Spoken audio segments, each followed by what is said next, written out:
In a studio that's in a basement comes the epic story of how two friends changed the future of the movie podcast game forever.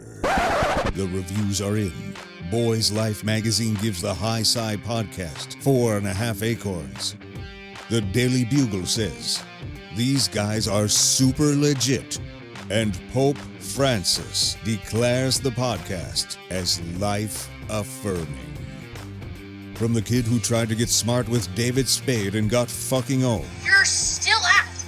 You're still bad. And the guy who can name all four Baldwin brothers. Alec, William, Daniel, and the baby boy, Stephen. Live from the studio of his parents' basement. The Have You Seen It podcast. Welcome back to the Have You Seen It podcast. My name is Mason Knight. Sitting across from me is the one and only Cash Kraus. But before we begin in this most highly anticipated review, please be sure to smash that like button, comment below, subscribe to the channel, and hit that bell notification as we drop videos here every single day. So without further ado, Cash, what are we reviewing today? This is a special occasion. You probably already read the title of the video. Absolutely. But this is a drunk view. Not a review, but a drunk view. Of course, and it's like fucking Christmas when we get to review these films. I love it. It's one of my favorite franchises, hands down. People already know what I'm talking about. The F9, the Fast Saga, the 9th entry, kind of the 10th entry. Technically in the Fast and Furious franchise. In the Fast and Furious franchise, this is hot.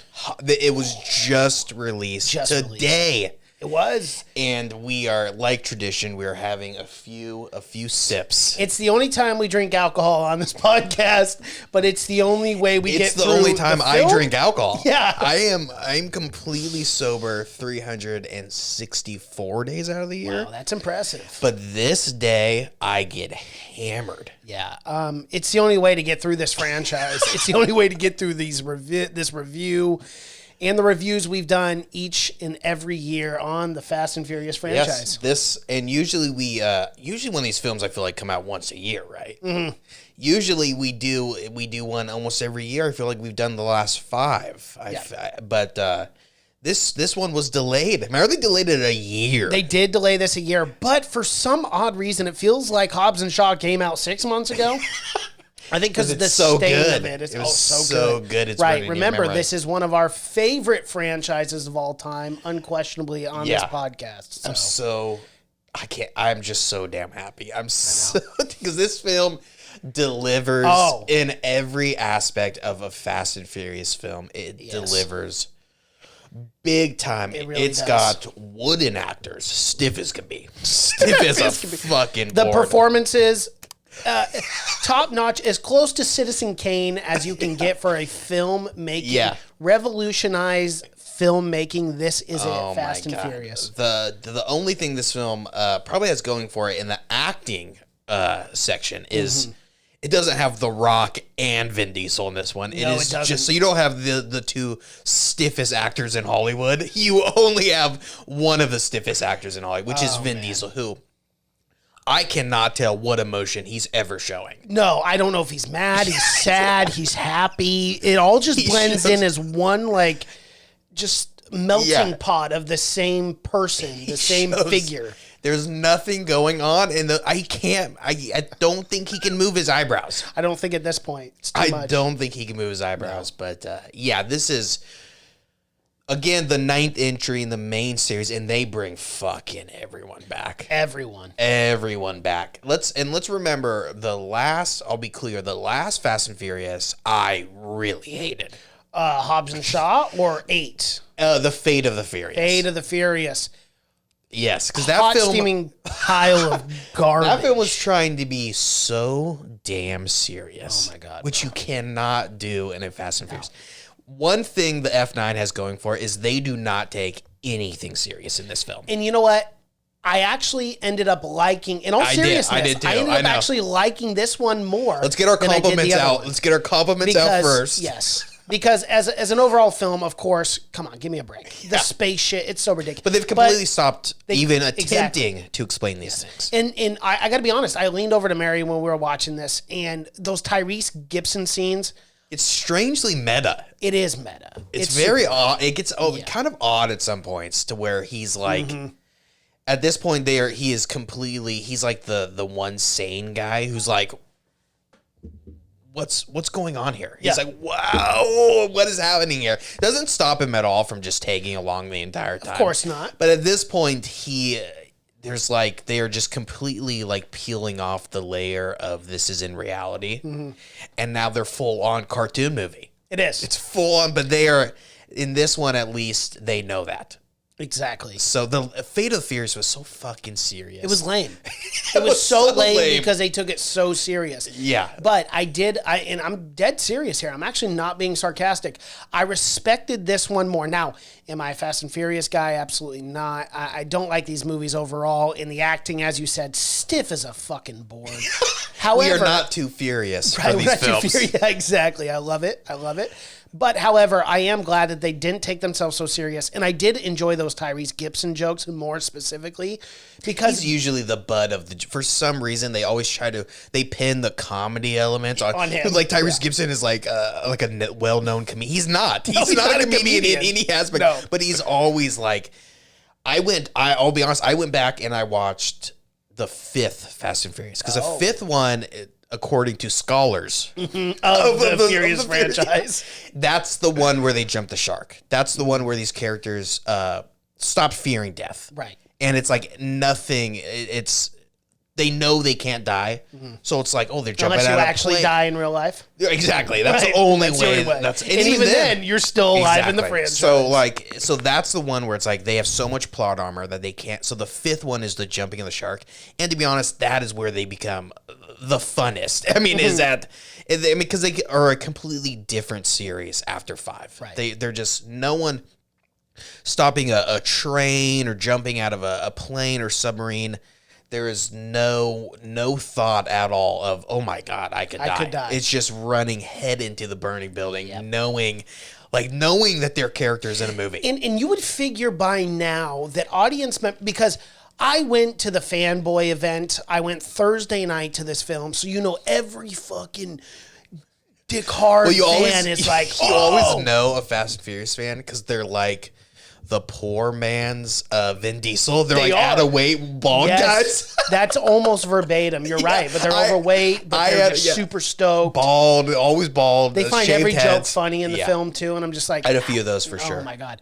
And I totally get it. I totally get why people like this series because you can just completely shut your brain. I'm not that kind of person. Neither am I. I am questioning everything the entire time. Unfortunately for me, that's how my brain works most of the time. Yeah, I would much more have a grounded. And that's why I like the first 2 Fast and Furious. A lot of people do not enjoy those ones because they're just straightforward. They're stealing PlayStation 2s and DVD. Right. And now they're not super spies, but. Like we said, this one really says, fuck it, let's go fucking crazy, and let's poke fun at ourselves. Yeah, and I did appreciate that, absolutely. That being said, there is still some stuff that's like, that's so fucking dumb. I got to talk about this because, again, I had all the fanboys in the theater. I got to bring this up. And obviously, spoilers for this podcast, like every podcast we do. Which one are you going to spoil? Everyone survives. You know that. And the bad guy joins the family. Of course. They always do. How many times have they done that? So there's no spoiling anything. No. No one dies. Spoiler alert. Wow, we actually bring back people from the dead. Even when you think Charlize Theron might be dead. No. Her and her stupid simple Jack haircut. I fucking hate who is the stylist. And man, how did you not see that twist coming? Oh, wow. And I got something to say about the Charlize Theron scenes and cells because they have Charlize Theron in like this Hannibal Lecter-esque. Okay, and that was the first question I had. Where does this lady take a shit? I'm right there with you. I laughed out loud when I saw that cell. I'm like, so what are you telling me? Some guy comes in, takes her out every 3 hours to go take a piss. Nope. She is so secure that they have lasers. A laser grid. And here's the thing. The toilet is even see-through. So are you going to literally watch the turd come out of Charlize Theron's Was there a toilet? asshole? No, but what I'm saying is like, if there was, it was all see-through. For some reason, it's got to be the stylistic, completely clear cell. Like she's again like Hannibal Lecter, Exactly. but like I mean that's what I was saying. Where is she shitting? Right. Just in front of everyone. And she looks, like, for being in a cell, she looks way phenomenal. Right. Like does this lady shower every 6 hours? Or they bring her to put makeup on bring her. The most stylistic outfits. Yeah, Is a guard member going, what would she look good in today? So I think you look fab. We're going to go blazer, there, high heels, denim. What do you think? Yeah. You like it? I like it too. Let's say that she is so secure that they will not give her any technology. None. But someone is walking her in and out. Mm-hmm. Why can't prop department not wheel in a toilet and just put it in there? Because again, in these movies though, it's like they're so ridiculous, but they're so afraid to take any risk. Mm-hmm. They can't really show anyone having sex. They can't really show blood. Nope. They can't. Well, and you know why that is, obviously, which we won't bring it up. But, I mean, that's a lot of the reason why they don't take risks in that aspect, because they got to sell it internationally. To everyone. Yeah, so. Exactly. You got to make as much. And that's why they fucking had no problem delaying this a full year. Because, like, we're not putting this film out unless it's only going to go to theaters. Because I don't feel like people would rent this film if they had to. I sure as hell would not. But yeah, it's that part is ridiculous. She is ridiculous in the entire fucking thing. Yeah. But we got to talk about how they keep adding fucking Dom's family members. I mean, the next film is going to be Dom's uncle, Dom's mom, 100% sure is coming She's in the not 10. For one, Dom's brother isn't mentioned in any fucking film. Any film. Any fucking film. And not even, what's her name? Paul Walker's woman in this. She never mentions it. That's her sister too. Mm-hmm. Never mentions another brother at all. And she had nothing to do with like kicking him out of the family. Nothing. She had no say in that at all. But they're going to add in family members. They're going to keep adding in Dom's uncle and his cousin and his fucking, his neighbor Larry. Every fucking thing. When will it stop? Because they're not getting rid of characters. It's never They're only adding in main characters. There is 12 different main characters in the series at this point. Yeah. Because no one is dying. They're only adding in people. I also have to ask, is it disrespectful in the sense of continuing to bring a dead man's character back?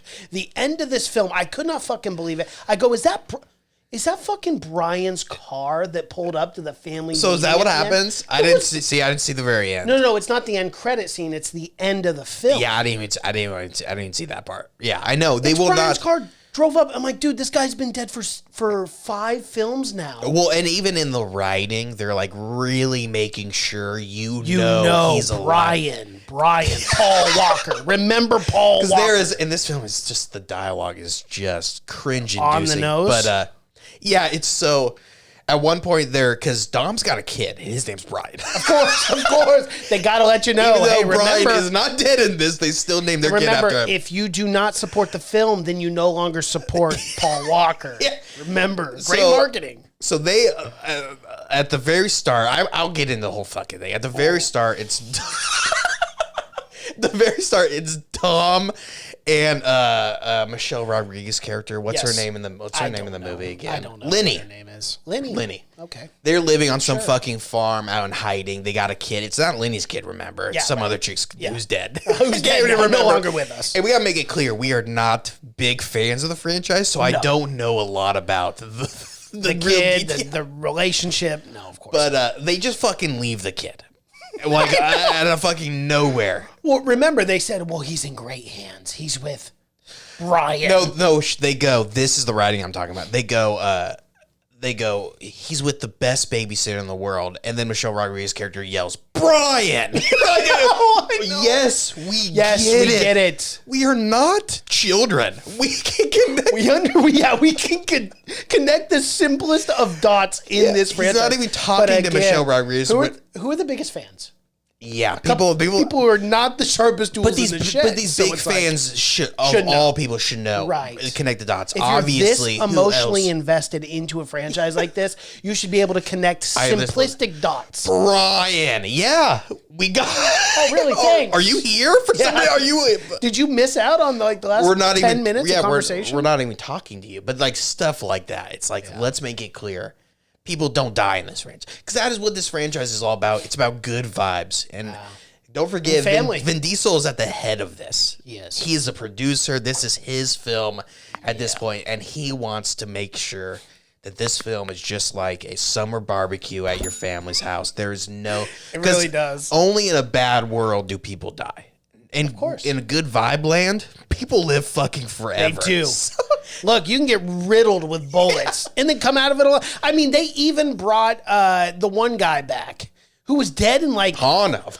We got to talk about that. Of course. They brought him back. Didn't he die like 6 films ago? That's the big thing. The giant...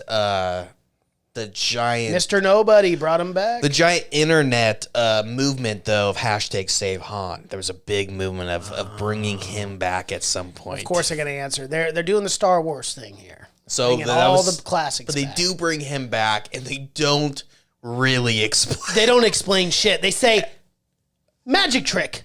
And that is kind of everything I saw about that before was like, how do they save Han? And every time someone asks them, they're like, well... You'll see. You'll see.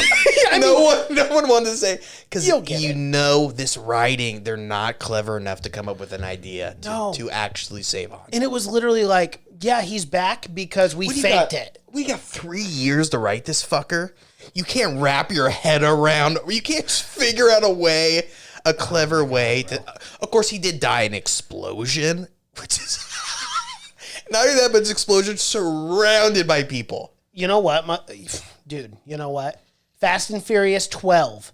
They're gonna bring back Dom's dad, who exploded in the race car. There's only gonna be 11 Fast and Furious. Oh, really? Vin Diesel said he is full of shit. He is a real Quentin Tarantino when it comes to knowing knowing his limits, huh? Oh, okay. Just like Quentin Tarantino, he said, "I'm done after 10." But Vin Diesel knew he had one up that Tarantino bastard. You have to. And he said, "I'm gonna go with 11." Like that makes any fucking sense. It sounds like he had no thought in it, and it was just like 11. No, you know what that is? It's strategic marketing because you get these dummies to go in and be like, oh, there's only going to be 2 more. There's only going to be 1 more. And he's like, yeah, Fast and Furious 12. Here's 13. But we're only doing 1 more. Well, he never made it clear. He's saying he will be done after 11. But but he'll still produce and make millions. Accordingly, there's a Toretto family spinoff coming. Please, where it's just him and his family, and we definitely got to talk about the flashbacks for sure.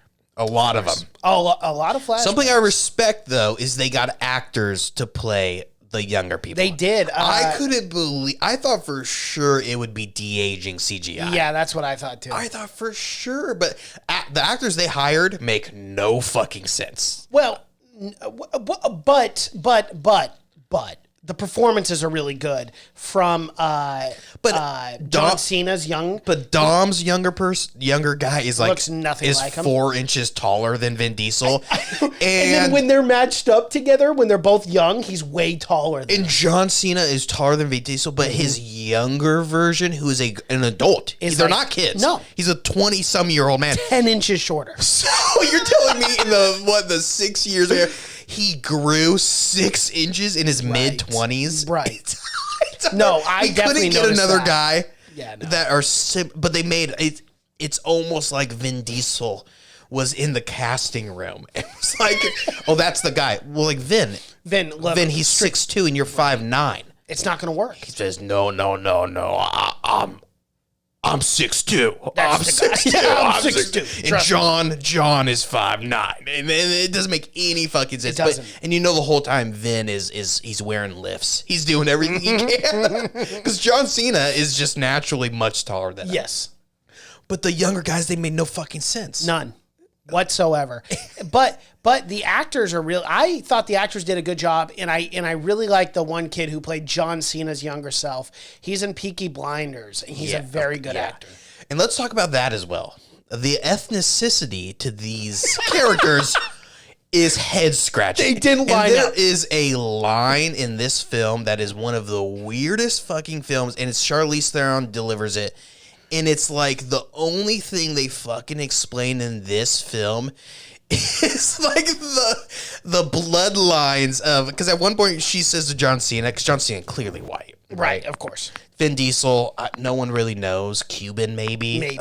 We don't know. His dad in this film is like Venezuelan. Yes. It's coming from all.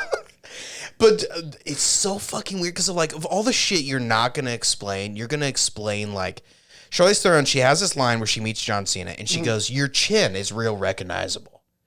She goes, "I did some research. I didn't know you had Nordic." Right. It's such a like one-off weird. Yeah, it's fucking a weird line. and it's like just put in there to like kind of explain why why John Cena is a clearly white man who has a Venezuelan dad and a Cuban brother. It's like it's so like, why are you explaining that? Look, man, you gotta cross your T's and dot your I's. She's like, and she just saw that from his chin. She's like, oh, I knew. She's like, I knew the Torettos were multi-generation or like multi-ethnic, but I didn't know they had Nordic blood. And John Cena's even like, yeah, we do. I don't know what do you want me to say here? And it comes from nowhere. And I was the only one in the theater like laughing at that line. Like I was like, right, well, why? Like, why would you even say that? It's so fucking weird. It was strange. It was definitely strange. Of all the things, you're not going to explain the spaceship car. No. You're not going to explain the bridge hook. No. You're not going to explain how these fucking magnets work because they do not work. Like, you're not going to explain anything, but you will explain why John Cena is wider than everyone else. Right, of course. Because that's the most important thing in this film. That's the only thing people are walking away.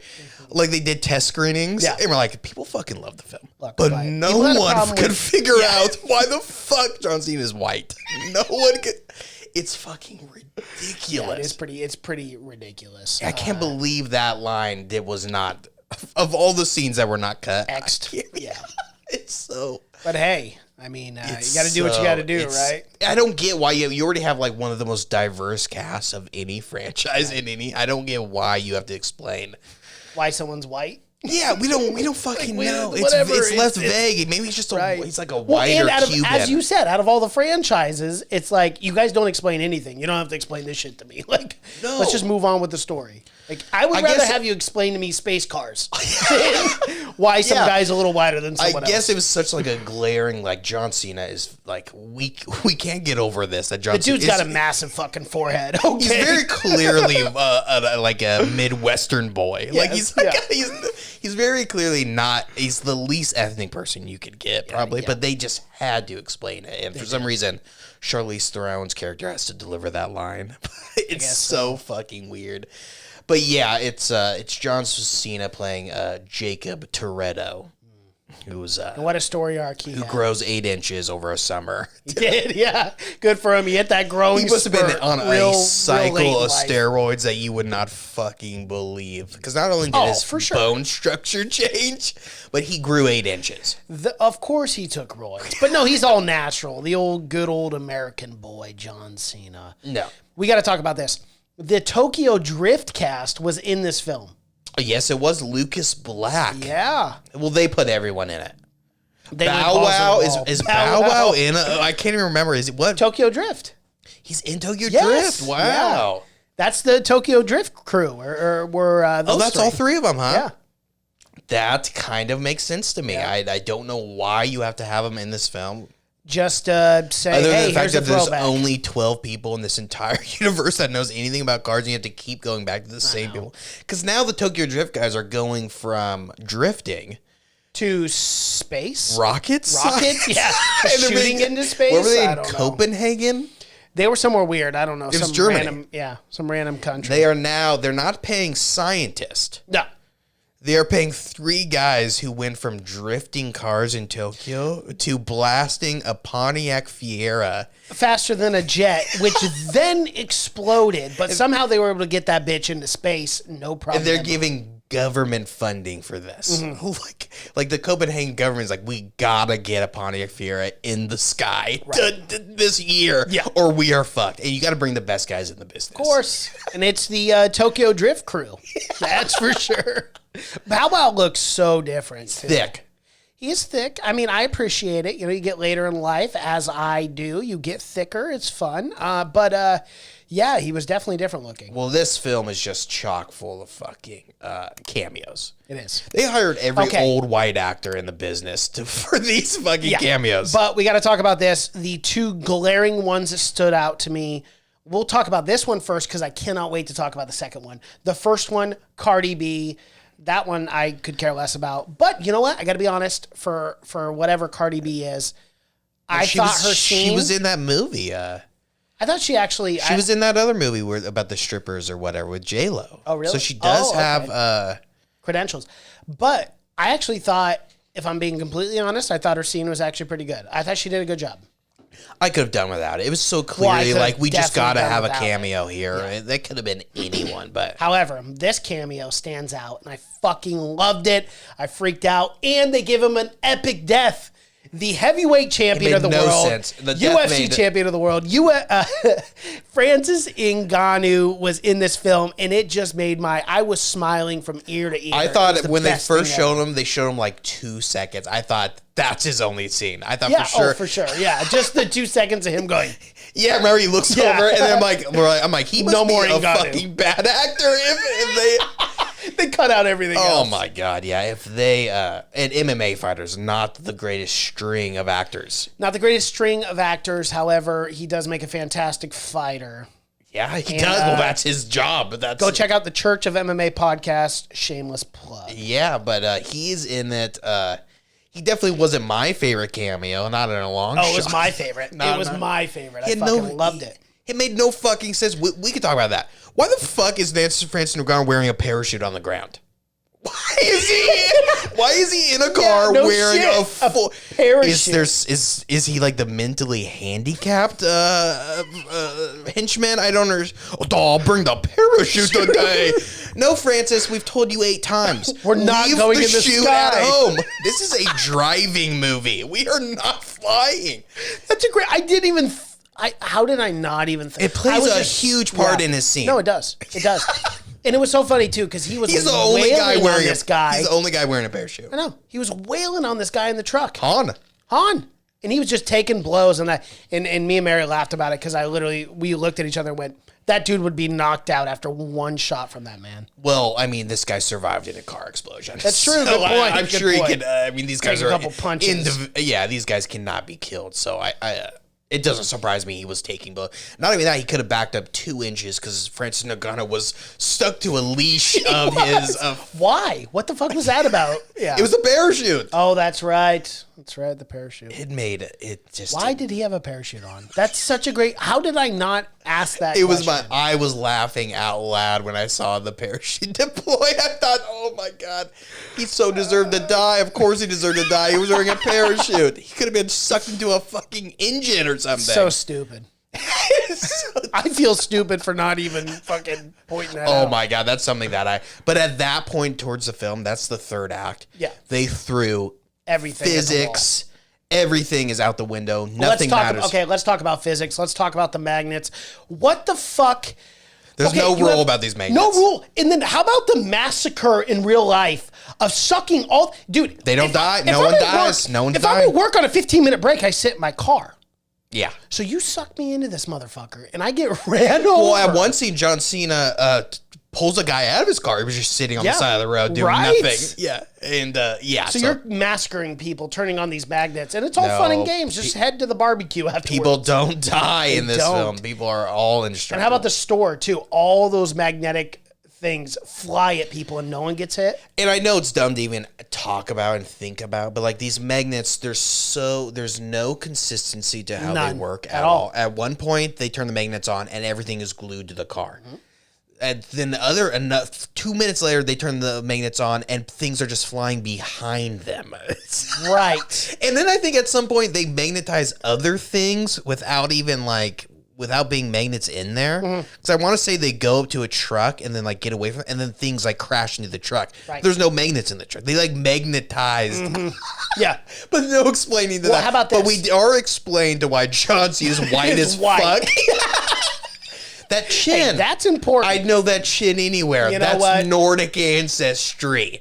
cultural appropriation. I've been to Sweden. That's a fucking Swedish chin, bro. Yeah. Look, if I know chiseled chins, that's I do know that's Nordic. Yes. John, like, thanks. I didn't know I was taking an Ancestry.com. Yeah. I actually took that last month. You're wrong. So it makes but magnets play a huge. Well, in 1 second with the magnets, and I know we briefly touched on it, but they would magnetize the phones. They'd just hit the side of the car. But then other times, shit would go through the truck. And I'm like, pick one of the two. Don't have both. It's ridiculous. And they're so desperate for like every scene to have to take place on the road. And moving, like, why couldn't the main bad guys not be in a building uploading that satellite? Why do they have to be in a 18-wheeler going down the busiest fucking streets in London? Yeah. And why can't they be in a building where, like, or like a bunker? Mm-hmm. like the bunker they blasted off the rocket at? Yeah, exactly. They have 800 guys at their disposal. Don't move around. We know for a fact. We gotta go to this random ass church. The Toretto family is good at one thing. We want to stay off the roads as much as possible. Yeah. Because that's home field advantage. Everyone's got to take it to the road. I know. They got to. Well, and what the fuck? Is this a circular tesseract? We got to talk about that as well. So Please explain the entire plot device is centered around that this Japanese couple... randomly, this Japanese scientist couple were making at their home. They were allowed to take this technology home.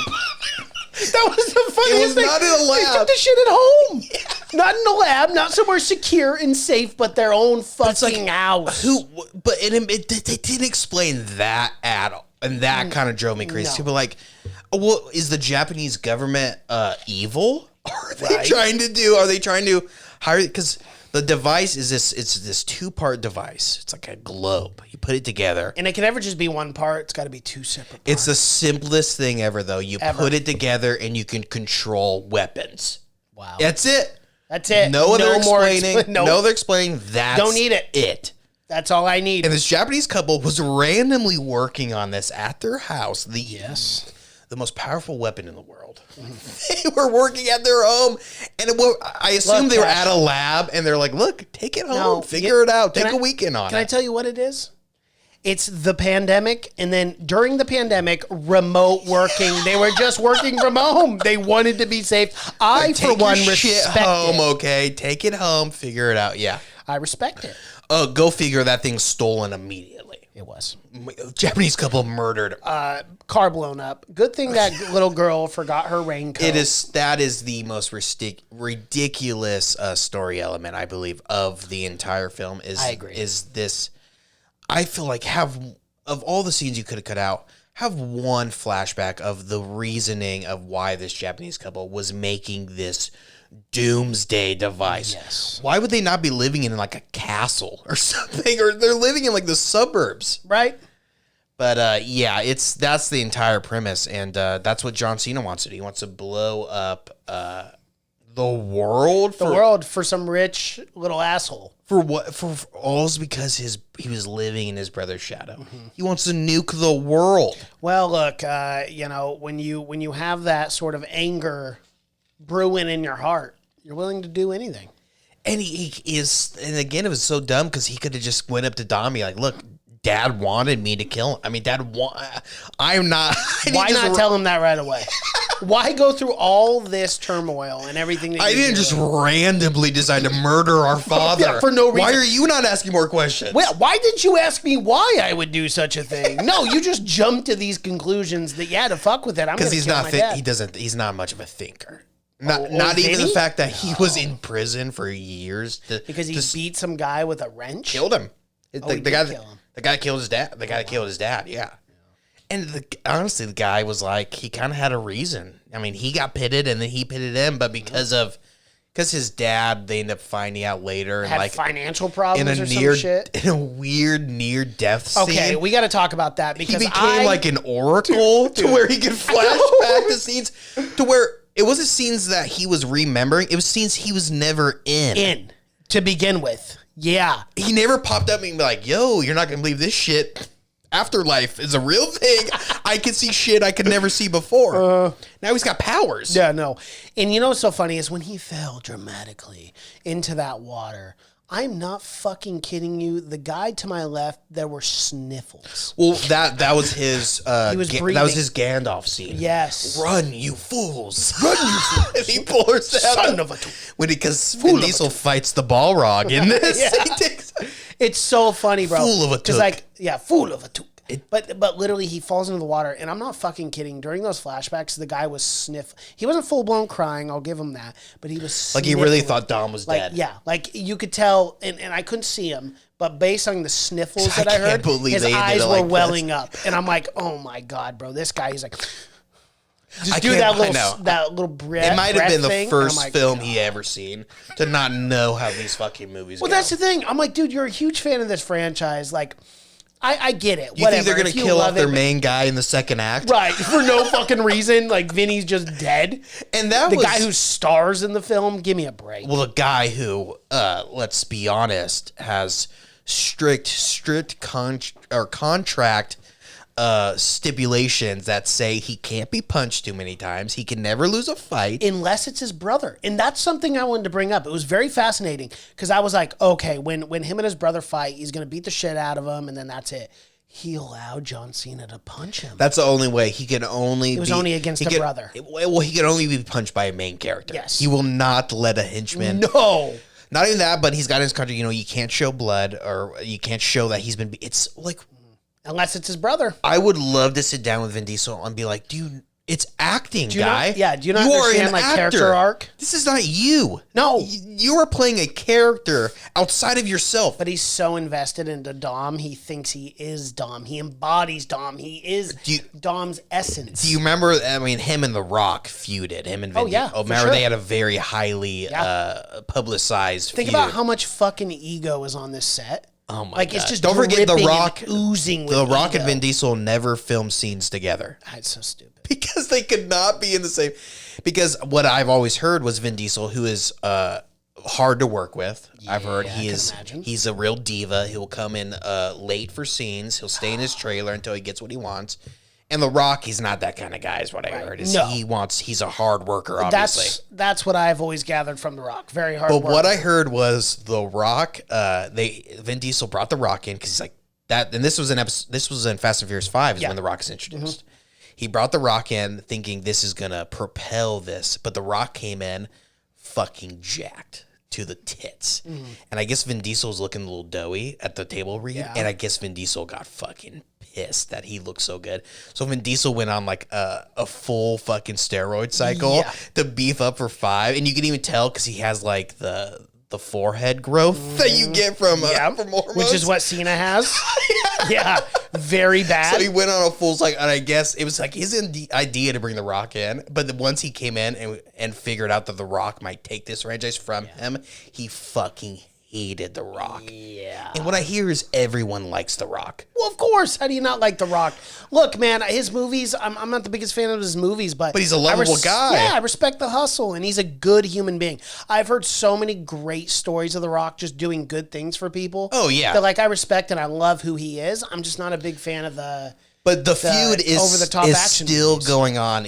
I'm positive we will never see Hobbs in another Fast and Furious film. We will see him on his own, but we will never see him with Vin Diesel because Vin Diesel's ego is so fucking big. I gotta be honest, like literally his idea, and The Rock did everything Vin Diesel wanted him to do. He took this franchise to fucking new realms, to literally space. And Vin Diesel wasn't happy about it. No, apparently not. Was not happy about it. I can't believe it. I got to be honest though, for 53, he looked pretty good in this one. Well, he's looks pretty jacked. He's fat year round until he does these films. I've seen a lot of pictures of him where he is very doughy until he does, and then he goes on a cycle. On a bend. Yeah. Or a bender, yeah. Yeah, and he goes on a cycle to get ripped. But he is big in this, but he's not Rock big. No, absolutely not. But yeah, I guess that was the whole feud. But recently, Vin Diesel just came out like 2 days ago and said he did all that on purpose. He made The Rock he just made he was an asshole to elevate The Rock's performance. Wow. Because we all know The Rock gave an Oscar-winning That's performance. wonderful. I'm so glad Vin could do something like that. And so far, I've checked, and The Rock has not said anything. He's yet. not responded. He will, though. I got a feeling he will. Yeah, probably. Because they had a big Instagram feud when that was going on. Yeah, they did. Remember, Tyrese Gibson said he'd walk off. Yeah, if The Rock Tyrese was like, "Hey guys, you gotta chill. We're making tens of millions of dollars a piece. Let's just cool our jets here." But like, which is it's just so ironic. This film's all about good vibes, and behind the scenes, it's just that's how it works, though, man. When there's It this is, much money involved, and like, I mean, even to bring up like John Cena apologizing to CCP, like because of the whole Taiwan thing, like there's so much money behind this franchise that people are just going to get uptight. They're gonna get feudy and shit because like there is a lot of money at stake, and that's just is what it is. And it's more pressure on Vin. I'm not going to defend the guy because I don't think The Rock is a great example of someone who's unbelievably successful and still, as far as I know, seems to be a good guy. Unless something comes out where he's and works fucking super hard. Yeah, exactly. But the Vin Diesel is not that case at all. Yeah, I guess he's just a complete fucking diva on this set, which is like, you're not being real Dom Toretto, guy. You're not being real chill out. Where's the Sunday barbecue? Where's that quarter mile at a time, motherfucker? Brother, you're not living your life quarter mile at a time. It's like $250,000 at a time. Absolutely, man. Fuck, but yeah, that's there's just so much drama behind it. I love reading about that because I guarantee Fast and Furious fans fucking hate reading about that shit. For sure. They get all like, "Oh, are we gonna?" They want to believe Dom Toretto is a real guy and that he's just fucking awesome. He's just another average Joe, blue collar working man driving his. He's not. He's an asshole super spy. He's a fucking dickhead. But I think. Oh, the dogs are happy. They're getting rallied. I think some of the best scenes, though, are the cameos. We have Michael Rooker, who's good in everything. He has a short cameo. Yep. He takes John Cena's character in. Yep. Doesn't raise him real right. No, doesn't. Helen Mirren is in it again. She's, of course, Jason Statham's mom in the franchise series, remember? Yep. She's in it. Kurt Russell, who I think is dead. Mr. Nobody. Is he dead or is he not dead? Why? Who knows? They never kill off That's the big stars. Everything, again, no risk at all. Everything's left open-ended. Yep. Because they're going to bring him back in Fast and Furious 10. I mean, but you can tell there's no like hindsight or forethought of where the series is going ever. No. Like Marvel from the very first, you can almost say they had a plan where the next 25 films are going. They got no fucking clue, so they're so scared to kill anyone off because they have no idea what the next one will be about. Yep. Which is insane that a franchise they this big. still make $1 billion every time. That's the thing, man. Because assholes like us go and see it. It's wild. Yeah. It's wild. But there's just, this is one of the funner ones for sure. It is, absolutely. But still, man, you can have so much fun. Even if you don't like this film, you can have so much fun picking it apart. You can. You really can. Because it's so much. We barely talked about the minefield scene. We barely talked about the bridge scene. And the fact that she was on a motorcycle the whole time. Bitch, get in the car. It made no sense. Don't forget, and they say this so many times, but Ludacris's character is a numbers guy. Numbers. Bro, it was exhausting. It was exhausting how many times we get it. He's the nerd. He's the numbers guy, okay? Let's fucking move the plot along. Jesus Christ. You could have cut 45 minutes out of this fucking movie. Numbers. Don't forget about the numbers. And Tyrese Gibson the whole time. 9 fills, Tyrese. Just go along with the flow. I know, dude. It was so funny too because the theater erupted. I'm not joking. Everyone's like, when the that car, was the only fell, time I laughed out loud because I knew he wasn't dead. I thought, man, everyone else in the theater. That would be so bold and so funny to kill him off like that. It would have been. It would have been great. But everyone's got contracts saying they can't die. Yep. So of course they're not gonna die. It was so funny, dude, because everyone, and I'm like legitimately, you got to remember Thursday night. Huge fanboys go and see this. The whole theater was like, "Oh no!" And I'm shit. And I'm like looking around, like, "Are you guys fucking dumb? But that's is everyone dumb here?" And sure enough, he walks right around the car. That's the start of like the real meta jokes. Yes. And that's what Tyrese ends up saying. We're invincible. We can't die because there is a shoot, and the scenes. It's like Star Wars times 10. Oh, for like these guys went to stormtrooper training. Yes, there's so many bad guys. Well, but they cannot. Tyrese Gibson shoots 14 guys before they can hit him.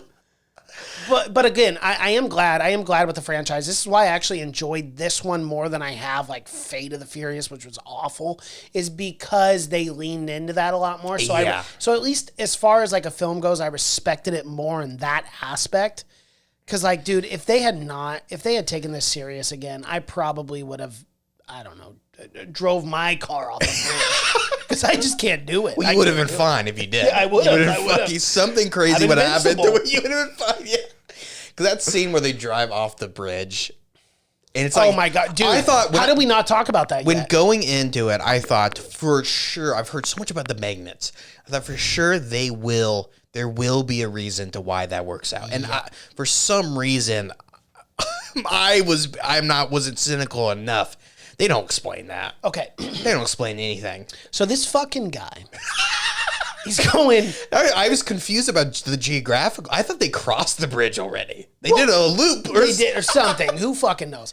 But the guy literally just goes on a whim and just drives 80 miles an hour at this little pike that's got a metal cable to it. Well, I thought it was so funny that the nerdy chick, also it's a numbers chick. It's like she looked up a GPS and it showed that shitty bridge on it was like on a regular the thing. bridge. Right. I just can't believe this. It's the worst bridge of all time. It's awful. And only in these kind of movies do you get a bridge that shitty. Not only that, but you get a bridge that shitty, but it's also car width. Most wooden bridges are not car width. Because that bridge was obviously made 100 years ago. Why would it be that wide? It wouldn't. It makes no sense. None of it makes sense. But the guy fucking drives 80 miles an hour at this pike. Somehow hooks it to the base of the car. He knew it was going to happen, though. So the stupidest shit I've ever seen. Flings himself. They hit this fucking rock so hard that I'm like, they're dead on impact. Roll around a few times. One thing I appreciated is at least the car was wrecked. They did not land and just keep going. I thought for sure they're just... The car was wrecked, but they hit that fucking rock so hard with so much momentum. No one's wearing seatbelts. Obviously, it's not cool enough. No one's wearing seatbelts. So they would be rolling around. All that glass shattering, not a scratch on them. They're just talking like nothing happened right afterwards. Bro, that was some of the most infuriating shit I've ever seen in a film ever. Yeah. I was like, how are they not like a little dazed? Not only that, but the helicopters. Let's have one scene where they got to be like lean up against something and be like, "Holy fuck! Did not think we were gonna do that." Exactly. And like Vin Diesel in the corner just throwing up and being like, "Oh, I did not think we were gonna make it." But there's nothing. There's no questioning this. Nope. Michelle Rodriguez's character, I think she goes, "That was new," and he just goes. Yeah. I'm Vin Diesel. 1 quarter mile at a time. Actually, that was about a half mile across the bridge, you fucking asshole. Oh my God, dude. And nothing. No explanation. Crazy. And then how about this? The helicopters, because it was Forget the border. I gotta go home. We're going back. Fuck off. There's no other crafts. That's the guy going, if he can survive that, these missiles aren't going to do anything. They're not going to do anything. Let's call it. He is invincible. Let's go home. Let's go home. You know what? We have done so much. We have shot so many missiles at these guys. We're actually out of ammo at this point. Yeah, it was like, they weren't like hidden behind the bridge or anything. The helicopters just whoop. They just said, fuck it, border. We can't cross that bridge. I'm like, what? Yeah, you're in helicopters. And no one's around you. There's no enemy planes from the other border. I don't understand There's so much continuity issues as well. It's so bad. Like one scene the scene when he pulls all the men. Remember? Yeah. Like why was the pool at the bottom? Why did it not have 30 men in it? There was no guys. Where'd they go? I don't know. I have no idea. That is kind of just feels very lazy to me. Yeah, extremely. There is 40 guys. Remember, they're all tackling him, and he's still going. Remember, because you're not a main character, you can't budge him contractually. Of course. It would just exactly. But it's so in your face. Like they're all grabbing him. No blood. They're him. beating him. At one point, he's on the ground, and everyone's getting punches in, and he comes up. Not marked. Yeah, no, it's fine. He's good. He's good. But he pulls down 80 men into the water, and not a single guy, not a single fucking guy's in the water. Where did they go? They just disappeared, Cash. It's movie science. Get over it. You hater. I am a hater because it makes it just even like the dumbest. Even if you're a diehard fan, I don't see how you could see that and go, yeah, okay. That works for me. Not even that, but I don't know what is. Who the fuck pulled him out of the water too? It was her. Okay, I know. What if she dove in and pulled him out? Not even that, but like, how do you get back up? And that, but like the whole thing was like, so they could get away. They don't leave. They don't circle leave. around. The next scene, they're in the same building. They just invaded your space. They know where you're at, yet you continue to He stay sacrificed his life so you can leave. And all 8 of you circle back around, and not even that, you don't take me somewhere else? A new hideout, perhaps? So stupid, dude. But that's the scene where he has like the godlike flashbacks. Of course, yes. And that's the scene where again, there should be no dialogue in these films. None. This should be a silent movie. Film? Yeah. You should, because who's anyone there for the dialogue? No. No. The dialogue's cheesy and corny. It should all be told just through showing. Yeah. Like because the only reason he knows that John Cena isn't a total prick is because of that flashback. John Cena never, ever once tells him. Which, how does a flashback that you're not even participating in life, how do you know via flashback that your brother is innocent of killing your father? It is a interstellar-like situation where he goes into the black hole. Right. And he's able to manipulate things in the past. What the fuck are we doing? Nothing makes sense. I wish they would have at least shown the scene where like it's a flashback where he's like a ghost, and like he knocks something off the shelf, and the kids go, "What the fuck was that?" Yeah, exactly. But it's just Ghost Dom floating around. But there's nothing like that. It's not explained at all, unfortunately. But John Cena's heritage is explained. Yes, it is, and he is Nordic. For anyone questioning that. John Cena's Nordic. He got the Nordic strain of the Torrentino. The Toretto, whatever. The Toretto bloodline, which no one else looks Nordic at all. Of course. They're all pretty, not even a little bit. Yeah, pretty like Cuban or, yeah. But that's the one thing that's explained. And thank God. Oh, thank God. I don't get how they get Charlize Theron in these fucking films. I don't know. I don't know how they get any decent actor. I do. Yeah, I mean, here's $25 million to do 2 days on set. What's Kurt Russell do? What's an afternoon of shooting? Oh, maybe. At his house? Maybe. Mr. Nobody. He's like, yeah, I'll just shoot the shit at home on my green screen. Do I even have to come into set? Remote working. Yeah. COVID-19. Let's just do this, okay? There is no reason to have Kurt Russell in these films at all anymore. It makes no sense. You don't need him anymore. I want to say he might have filmed those scenes like years before they filmed anything else. And they just had extra footage. And they're like, Kurt, we'll send you a $5 million check. Can we use this shit from Fast 6? They're like, yeah, sure, why not? The one scene he's actually in is the Han scene. That's right. Yeah. Which they probably shot in front of a green, because obviously they had to insert him into the scene of I got magic tricks. Ooh, I got magic. That's all they did to explain that scene.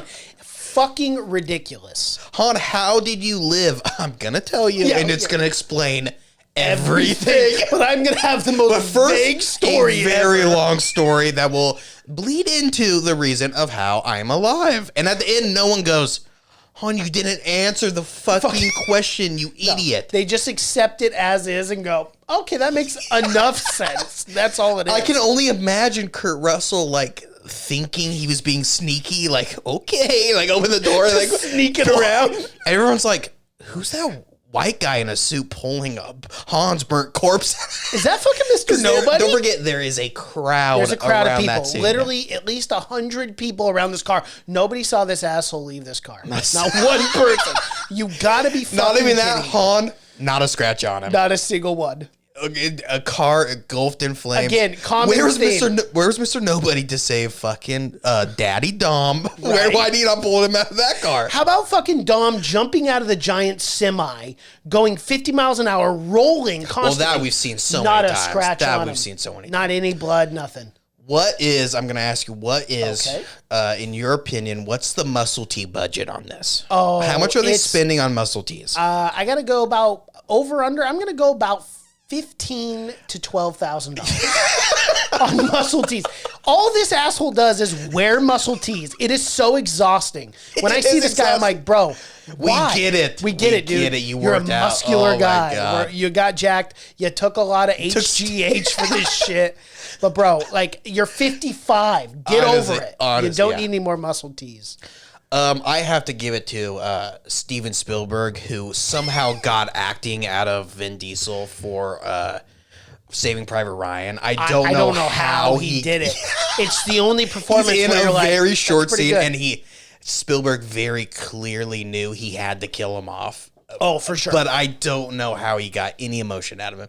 And even going back and watching that movie, he shows the minimal amount of emotion. For a guy that gets shot, he's not screaming or anything. That is one. He's just going, I know. He's like, oh, yeah, I've been shot. I don't know how to act like this. Dude, that's one film we got to go back and review. That's one of the greatest films of all time. Yeah. I'm serious. One of the greatest I would films have to say of all the time. best Vin Diesel film. Is that bold? No, that would be right on the money. That's right on the money. He must be questioning every day how the fuck he got a Steven Spielberg film. I don't know. He must be questioning one and done. To be fair, there might have not been any Fast and Furious franchise without Steven Spielberg. That was his first really big film. Then you know what? I have some beef with Steven Spielberg. Me and him are going to have a conversation. Yeah, it might be a Hitler situation where you go back in time, kill Spielberg, and there's no Vin Diesel, no Fast and Furious. What a world. Yeah, a better world. I imagine no COVID. There's no hate crimes. Right, there's nothing. Oh, the world is a better place because of it. Paul Walker, healthy as ever. Still racing cars, going a half a mile at a time. And let's be honest, he will be in another Fast and Furious. Paul Walker's corpse will be in a Fast and Furious movie at some point. Without a doubt. Absolutely. They will deep fake him onto his brother. His brother's still alive. I know. It's unbelievable. His brother, not an actor, does not want to be in these films. Doesn't. And as deep fakes get progressively better and better, we might see a spin-off of Paul Walker being a dad. Well, there's no respect. There's no respect for the dead. They have literally no respect for the dead. He's been dead, 6 years, 7 years now? And they will not let his character go out. Nope. Like, are we supposed to believe that Brian let his wife just go on this death mission? Exactly. And he'd be like, okay, I'll watch the kids. But hey, I'm out of the biz. What? No. I'll watch the kids. You go fucking fight your super spy brother. I'm a good husband. I'm a good husband. Man. A responsible man who will watch his children. A stay-at-home dad. But you go fight my battles, sweetheart. I'm done with those days. Yeah. You got to be fucking kidding me. Sound shitty at this point. But that's all I got for F9. Yeah, we got to wrap up. We got to live. We got to go live, yeah. All right. I could go all day. Well, we almost went a full hour on Fast 9, but it is an event, and we have to do it. It really is. This was so much fun. I love doing these Fast and Furious franchises with you. Same time next year? Same time next year. Right. You betcha. Make sure you're there. F10. They're running out of keyboard space, though. Actually, I think 9 is, they're going to have to change it. Yeah. All right. That was the Fast Saga. The Fast Saga, which we love these films, biggest fans of the franchise. And one more thing, there's no correlation with these titles. None whatsoever. But at this point, everyone they just don't is care. Different. It makes zero sense, but yeah, that's it. All right. Well, that is our full-blown review for F9. If you guys like what you're seeing here, please be sure to smash that like button, comment below, subscribe to the channel, and hit that bell notification as we drop videos here every single day. Thank you so much for watching and listening. My name is Mason Knight. That is Cash Krause. And until next time. Bye.